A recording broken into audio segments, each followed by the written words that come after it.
Привет! Ранее мы с вами обсуждали, как выбрать смартфон в 2019 году. После выхода гайда вы сделали замечание, мол, характеристики характеристиками, но ценник – это самый важный момент. 100%. Я такого же мнения и думаю, что переплачивать при покупке как минимум глупо. Поэтому предложила для вас пятерку самых лучших смартфонов на сегодня до $200. Я не буду углубляться и делать что-то наподобие мини-обзора для каждого смарта, так как во многом они схожи. Выделю только самые главные фишки.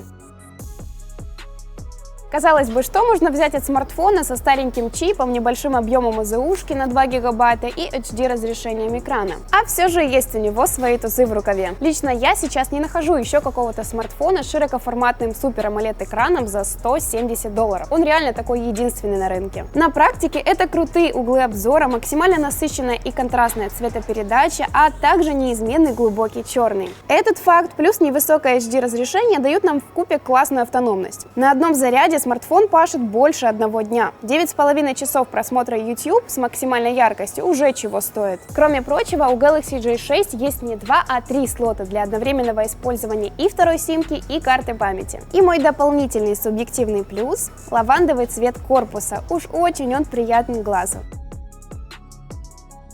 Отличительная черта Nokia 5.1 Plus, как по мне, это стильный дизайн. Тут есть трендовая в прошлом году челка и очень маленькие рамки. Площадь экрана сравнительно большая, 5,8 дюймов. Да еще и соотношение сторон 19 к 9. А прикрывает дисплей обтекаемое 2,5D стекло. Ютубчик смотреть одно удовольствие. И не могу не отметить стеклянный корпус с закругленными гранями. Выглядит дорого-богато. Как ни странно, память Nokia 5.1 Plus можно расширять не до привычных 256 гигабайт, а до целых 400.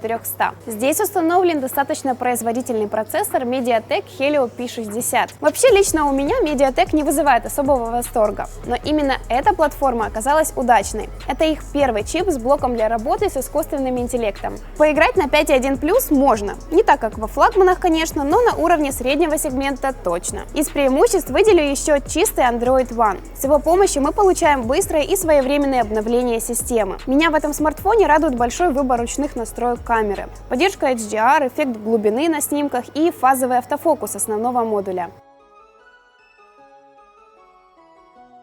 Третье место почетно занимает Xiaomi Mi A2 Lite. Тут у нас тоже есть челка. Отмечу, что в арсенале у Mi A2 Lite необычные цветовые решения. В дополнение к черному и золотому добавили небесно-голубой. Небольшой аккуратненький смартфон с вертикальным расположением камер сзади, конечно, круто. Но что если это все еще будет и в голубом цвете? К тому же корпус не пластиковый, а металлический. Может, даже и в чехол прятать не придется. У матрицы Mi A2 Lite неплохое разрешение 2280 на 1080. Картинка более чем красивая. Камера на нем вот просто стабильно хорошая. Основной модуль установлен на 12,5 мегапикселей, фронталка всего 5. Супер четкие фото не получаются, особенно при плохом освещении. Но если не очень яро увлекаться фотографией на смартфоне, как наш Саша, Mi A2 Lite вполне сносный. Радуют мягкие цвета, поддержка HDR и видео Full HD. Этот Xiaomi, как и Nokia, похвалю за чистый Android без всяких там оболочек. Батареи в размере 4000 мАч уверенно хватает на 2 дня пользования. Хотя, камон, о чем это я? 4000 это too much, тем более для бюджетника. Ну и отдельный плюс за тройной слот для симок и microSD.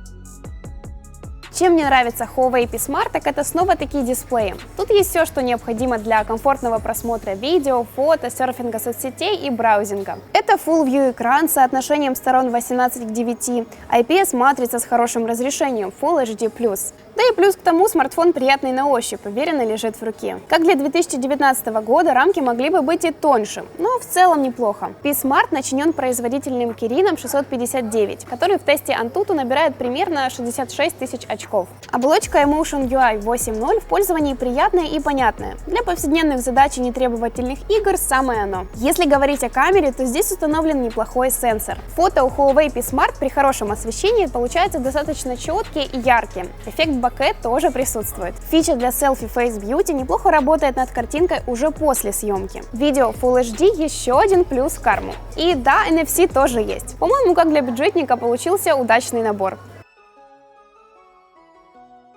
Я долго думала над тем, кому же отдать главный приз, и возможно, кому-то результат покажется противоречивым. Но на мой взгляд, Meizu 15 Lite круче, потому что набор его характеристик самый оптимальный и сбалансированный. А камера, наверное, не сможет сравниться с другими представителями пятерки наших смартов. Уж очень она хороша, как для девайса за $190. В основе главного модуля сенсор Sony IMX362 с диафрагмой f1.9. И этим все сказано, ибо сенсор-то крупный.